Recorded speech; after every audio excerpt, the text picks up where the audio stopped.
Then put your little hand in mine. There ain't no hill or mountain we can't climb. Babe, I got you, babe. I got you, babe. Okay, campers, rise and shine. Don't forget your booties because it's cold out there today. It's cold out there every day. What is this, Miami Beach? Not hardly, and expect hazardous travel later today. What with that blizzard thing? That blizzard thing. Oh, well, I've got National Weather Report right here. It says it's going to be a big blizzard thing. Yes, there will. And you know what makes today especially interesting? Especially cold. Yes, especially cold. Is the question on everybody's lips. They're chapped lips. Yes, they're chapped lips. Will Phil come out and see his shadow? Punxsutawney Phil. That's right, Woodchuck Chuckers. You're listening to Groundcast Day. Colon a Groundhog Day podcast. We shake your hog out. Check your hog out. Check your hog out there, sorry. And this is episode 45. 45. I'm Randy. That's Bobby. That's right. And I think I heard someone knocking on your door. Knocking on my chamber door? Well, I'm in the middle of something, so they can wait. They can wait. Fuck them. Well, nobody comes to my house, so that's it. Today is Monday, October 14th, 2019. It is Canadian Thanksgiving. It is currently 5:04 p.m., and I'm somehow still doing this damn podcast. And Trump is still in office. And nobody knows how long for. It's not looking good. Probably to the end of America at this rate, but... Until he literally rams him into a wall. But yeah. That Mexico was supposed to pay for. His constituents don't care. No. His cult don't care. No. So how was, what are we going to talk about today? How was my viewing this week of it? That's right. Awful. Terrible. No good. Very bad. Day. And it was also a very bad day. Mm-hmm. I watched a movie in the worst mood possible. Everybody got on my nerves. And I try to watch this movie at normal speed every week. This one I only realized halfway through the movie in my anger that I must have hit the button at some point, and I was watching at 1.5. And I was just like, I don't care anymore. I'm just watching this damn movie and getting it out of the way. Well. And then I was happy. Let's give some choice. Let me choose a couple of random rants I had on here. Let's see. By all means. Content warning, swearing. Let's take a long, shitty day worse. Let's make a long, shitty day worse and watch Groundhog Day while super tired and irritated at normal speed. I don't know what's going on. What's wrong? The Groundhog Festival. Fuck you, Larry. Fuck Blood Sausage. Fuck you, Ned. I don't care that you dated my sister in high school. I have no idea who you are, nor do I care that you exist. You are a worthless human being. I'm not yelling, you're yelling. Fuck the weather, I make the weather. Yeah. If I was Phil, I'd punch Larry in his smug little face and burn down the bed and breakfast, stab the hallway, goes in the stomach, watch him bleed out. Yeah. Run, and then obviously this is when the serial killer sting hit, because I started screaming at the screen and right at the same time, run, Rita, run. He'll kill you and eat your skin. Well, I got some stuff to say about that today. And I have never identified more with a film character than in the sequence where Phil smashes alarm clocks. Yeah. We don't need to talk about deepfakes at that point because that's just weird and shit posting. Do you have a window open? No, it's just that everybody's freaking loud and everywhere. No, I swear I just heard like your shades moving as the weather blown by the wind. Oh, I have a ghost. Oh, okay. Maybe in the hallway.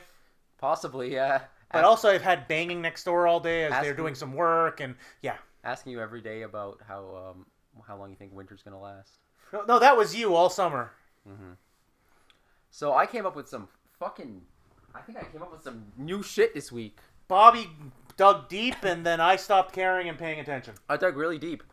My watch today was, I felt a lot of pressure because Randy was yelling at me like he was my boss and demanding I adhere to a deadline. You should have watched it 2 days ago. We could have had this done and already been watching freaking Little Monsters. I'd like to point out that I'm the only one who actually uploads all these episodes. I have offered multiple times to do the conversion here and just give you the upload. No, you told me you couldn't do it. No, I said I could because I had the program and multiple times you said no. Okay, you do the last 7 or 8. Okay, then I can do that during the movie, but there not tonight. Okay, there you go. Because after you said that, no, I do it. I deleted it. Problem solved. I uninstalled that program I was using. Okay. So I wrote some notes. The first note I wrote was actually... Do you want to do that one first? Let's just talk about your So the first note I wrote was that while I was editing the last 2 episodes, which I believe was yesterday... Editing. You just mean converting. Well, converting, but also, I mean, I had to re-listen to them and, like, write the notes that you read on YouTube. If you're reading this, there's probably some notes below this video and all the others. And I have to listen to them and talk about what we talked about. So, whilst I was listening to this, I had a sudden revelation. Why don't you tell them what I said? Can Rita speak French? Yep. To which I replied at the screen, "Of course she can speak French, you idiot. She was studying 18th century French poetry." Really? Because then, Randy, how come we never hear her speak a single word of French? Because she doesn't need to in the course of that movie. But when Phil... Yes, Phil's not. She's like, "Oh, you speak French." Yeah, He's in reciting... English, Yeah. she says, "You speak French." She doesn't attempt to converse with him in French at all. Because it doesn't need to. It's just like, "Oh, wow, that's so cool. Randy, you speak French." If you had spent years of your life learning a language, and you suddenly ran into another person who could speak that language, you wouldn't attempt to have a few words with them in that language, especially if he's on like a date or like anything. I think she was more or less just surprised because he had been doing surprising things over and over again at this point in the date, which, if we compress it down to all things, has only been like maybe an hour at this point. Randy, your people are behaving in ways that aren't human, and you're giving them excuses now. We're watching a fucking movie! Motivations don't make fucking sense! But it's still, in the course of a movie, she could have said, "Oh, tu parles français? Oh, oui, oui." And they could have had like a few words back and forth. Sorry, audience, I have to say this. American audiences for which this has been made are idiots. Yeah. Okay? They are stupid. Yep. So all they needed to do was him quote in French and go, "Oh my, you speak French? Oui." End of joke, end of bit, move on. They could have had it in subtitled. It would have added more to... That's expecting a lot from the movie-going audience of 1993 to read subtitles for 5 seconds. I would like to tell you what I think. I think Rita spent 4 years learning French poetry and she can't speak French. There's no point because you had to have freaking graduated. Yeah, but I'm saying she learned how to speak it well enough to learn it in poetry, but I think she was still on the book. I don't think you understand how hard it is to do French poetry. I think she was still on the book at the end. Parisian French poetry. And by the way, she's what, 35 in this movie? So maybe she learned it when she was like 20s. She hadn't spoken in over 10 years, Randy. Oh, she could be a little bit rusty, I'll give you that. But like I said, it doesn't matter for the course of the movie. He made his bit. That was it. He's done. They move on. That's not how I would have wrote it. Did you want to add more to this movie? Do you want this movie to be longer than an hour and 40-something minutes? It wouldn't have taken more time for her to say that line in French. No, it wouldn't have, but it doesn't really add anything to the movie. Okay. It adds absolutely nothing to the movie. I thought it would be kind of funny if she'd said it, and then she realized he couldn't really speak French, and he just memorized that one poem. For all we know, he speaks fluent French at that point in the movie. Because as we've learned, he stopped save-scumming the date to learn French at that point, and then came back. He could have actually stopped save-scumming the date at that point. But I don't think he learned the entire language. I think he just learned that one phrase. He could have. He also could have learned just basic conversational French, because what's he going to do all day preparing for the date? Well, I already know up to this point here. Okay, let me just read this poem over and over again. How do I pronounce it? By rote, yeah. He's just doing it phonetically. And then he's going to pick it up a little bit here and there in Parisian French, no less. Yeah. So, because that's what Americans speak, is Parisian French, not the guttural Quebecois French we're used to hearing. Yeah. No, I don't care about that anymore. Next note.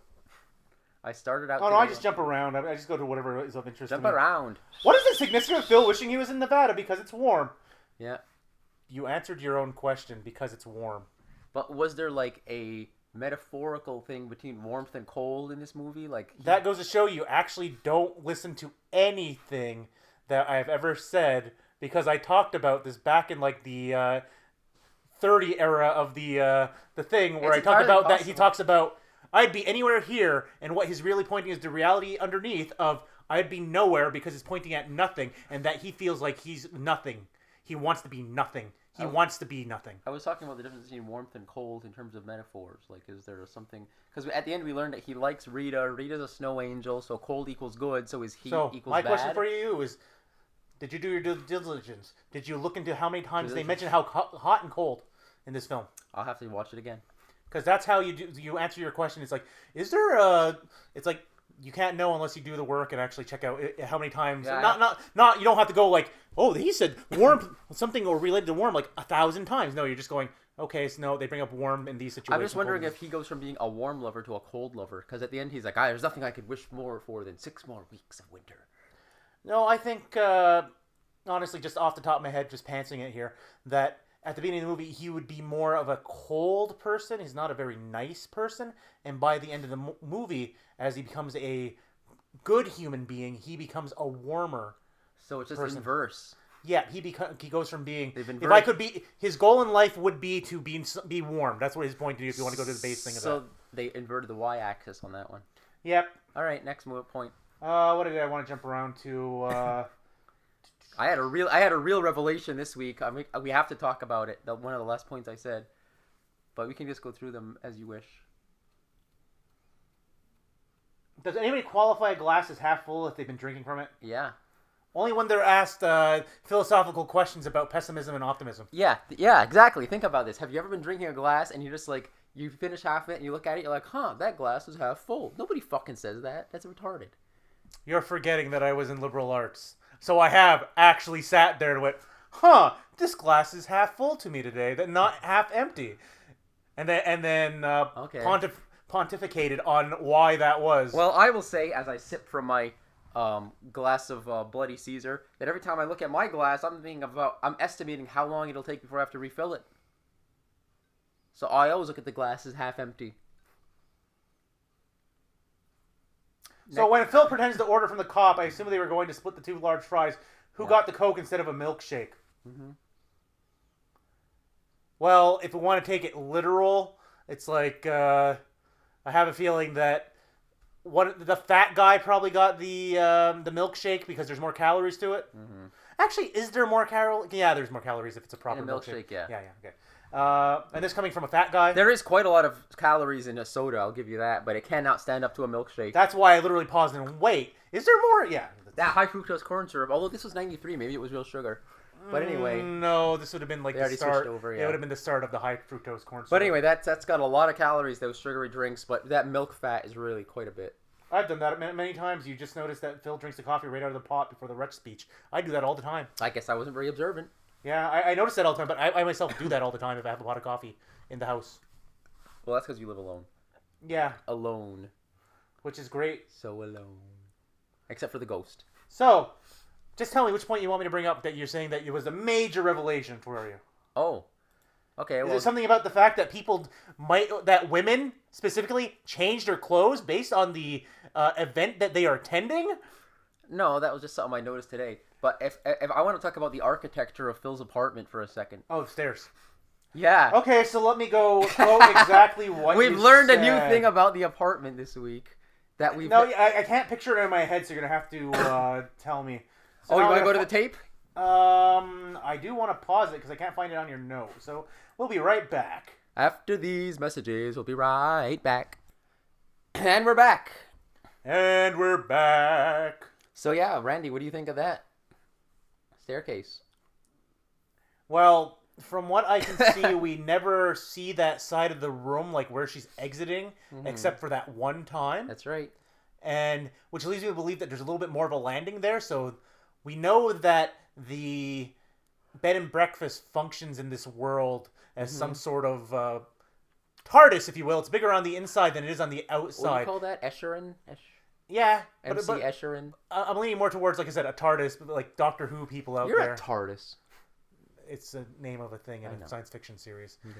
That's bigger on the inside than on the outside. So, which leads, because we know that the architecture, like we know that the layout of the place makes absolutely no sense at all. We know the inside was filmed in a studio in a warehouse, and the outside was filmed as an actual house. Exactly. And when we look at the outside of the house, we can see there's like 2 dome things on the top of it. But when Phil comes from the inside, when Phil comes out of his room into the hallway, he's just opening a door and coming out level onto the hallway. So this leads it looks me to like there's like you open the door to Phil's room and you have to walk up a little landing of stairs to get up to his room. It leads me to believe that he may be in like part of the, if this is a converted house, that he's in. It's also, his room's really big. Yeah. So I think it's like has half the attic. Like maybe they put up a wall and then put the stairs up on either side, and it's actually a split room and there's something on the other side because his room is humongous. And the windows are kind of low too. They're like waist height. Yeah. So it's like, it leads me to believe that he is like. Is this like some sort of converted attic? I don't know what the hell's going on. Yeah. Okay. Wait. I have an idea. And we're back again. So yeah, we were just going to refer to the tapes, and we think that. Yeah, he's in the attic, basically, like part of the attic. Yeah, like one of the 2 little extra rooms that are a little bit higher than the second floor. So that must be premium space. Yeah, Rita for paid, a premium life. Rita paid top dollar for that room. Well, he is their top talent, and she does have a thing for him. There you go. What other points did we bring up? Oh, we talked about Gus just off camera. We have to talk about that. Oh, so a point Bobby had brought up because Bobby's trying to like stump me. That's been his thing of like Gus is doing this random thing and I can't explain it. So during the Rita, I am a god scene, Yep.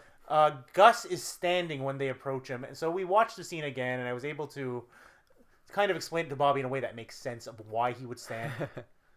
It's so Bobby doesn't understand why he's standing. So Bobby, you explain. Well, no, I just said it looked like he was just suddenly because we see him sitting down, and then he's like looking back at Phil and Rita when Phil's saying "I'm a god" and all this stuff, and then he starts talking about Doris. Then we go over to Debbie, we go over to Fred, and we go back to Gus, and he's standing. Now Randy said it looks like Phil extended his arm to shake Gus's hand, and Gus stood up to. Actually, shake I want to make a correction on that because I'm thinking about it now. So the way the scene is structured, so we have him saying to Rita, "I'm God." So he goes to Doris. Doris gives her life story. Yep. Turns, goes to Debbie and Fred. Turns, goes to Alice. No, yeah, Gay Alice. guy. I thought it was Alice first and Bill. No, it's gay Bill first. Okay, so Bill, and then after he speaks to Bill, he turns and puts his arm out towards Gus to go, "This is Gus." When he says this, as he's saying "this is Gus" and putting his arm out, Gus stands up. A very shaky stand too. It looks like he's kind of had a few already. He's also a big man. I have trouble standing up from a straight chair when Okay. So it's like, yeah, tough on the knees, Bobby, being a big man. So that's why he's standing up, is because he's literally being gestured to. This is Gus. Oh, hi, hey, hi. Okay. No care for Ralph. No care for Ralph. No, he doesn't talk about Ralph at all.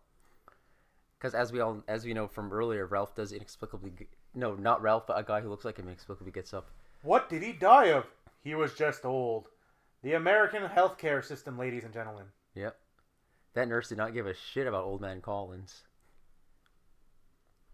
Yeah, then you were saying that my resolution is too low, but I think if you check out the Blu-ray, you can read that nurse's name tag. Oh, you want to try that now? If you want me to go back to the tape one last time when we're at the finish line. Yeah, no, so we'll skip that. We'll come back to it next week. I'll write it in the thing. Well, we'll look at it right after this and see if What we can happened see to the third old lady in the car? Yes, we see her at the...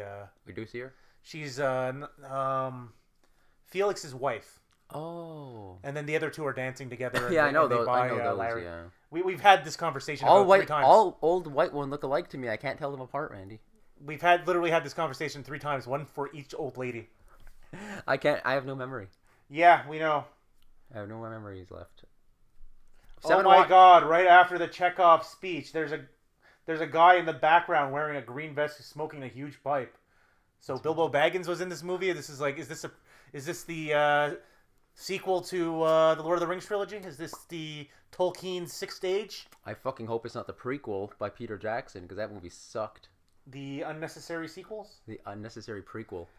And then we got to talk about our little run of jokes we were having really briefly off mic about the fact that Phil, who had only intended on going there for one night, had multiple pairs of pajamas. That was one of my points, yeah. In the last scene where we see Phil wake up with Rita, he's wearing a striped pair of pajamas. But in earlier iterations when he wakes up, including the time when he throws a toaster in the bathtub, he's wearing a blue pair of pajamas.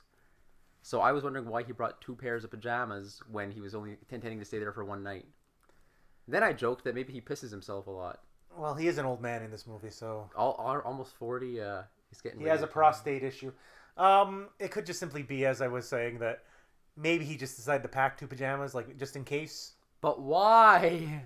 Well, you never know what's going to happen. Something could go wrong, car could break down, they wind up there. With 2 pairs of... And you couldn't just wear the same pair of pajamas twice in a row? Or he may have decided that... Randy... Oh my God, Bobby. Do you think Phil... when he's not at his lowest point, would wear the same thing 2 days in a row? Randy, I've worn the same pair of pajamas like a week in a row or more. No, I'm saying, do you think Phil, a man of taste and quality, would wear, who has pajamas, specific pajamas, not just a pair of sweatpants and a t-shirt? Yeah. Do you think he would actually not be enough to wear the dirty clothes over and over again? I'm telling you, the dude has like 4 pairs of, not 4 pairs, like let's say at least 4 days worth of underwear and socks on him. I'm telling you, this guy's prepared. He's just like, okay, I'm not gonna deem to wear the same clothes over and over again. Okay. Well, there you go. Randy provides another explanation again. Yep. Also, Gus may have been getting up to punch the gay Fred because not Fred. What's his name? Gay Bill. Gay Bill. Because as you posited back in homophobic. the first 20 episodes, that Phil just gave Bill a death sentence by outing him. It's 1993. It's small town Punxsutawney. So we're saying that Gus and Ralph are gay bashers. Gay bashers. Yeah. Secretly because they're gay, but well, yeah, that's besides the point. That's why you'd be a gay basher, because you hate your. Is there anything you want to cover briefly before we end? Because we're at our time. Yeah, if you see anything interesting. Nah, I don't want to be yelling at you anymore. So with that, let's get out of here. All right, we got 7 watches to go with this shit. Yep, we're almost done with this film. Hopefully next week our moods will be better and we'll be not ready to murder each other on stream or on recording. Goodbye, everybody. Bye.